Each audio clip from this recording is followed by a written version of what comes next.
Sodhow waxaan aadi doonaa safar khasab waxaan idinka maqnaan doonaa Sodom maskaxdayda kama imaan laakiin waan ku khasbanahay waana xirnaan doonaa Sodonkaas bari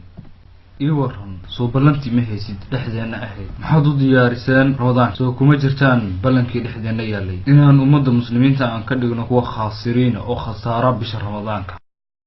ها أنا قبلنتي أيام كنت جرنا تحدينا هاد بلش كبدا كسي درام maxaad diyaariseen مسلسلة إيه سأل لي يا بدنت أو عادي وكعجبين دونا ها waad wanaajiseen waxaan idin hayaa fikrad waan idin kaga qayb galay diyaarinta dhamaantood laakiin waxaan ka baqay inaad musalsalada qaar aad soo gelisaan taariikhda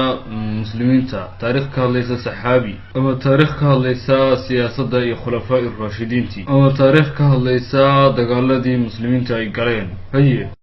هكبقين مسلسلة دمان تود waxay ka hadlayaan qisada gabar jasta ama gabar fanaanada ama wax ka soo dhawinaya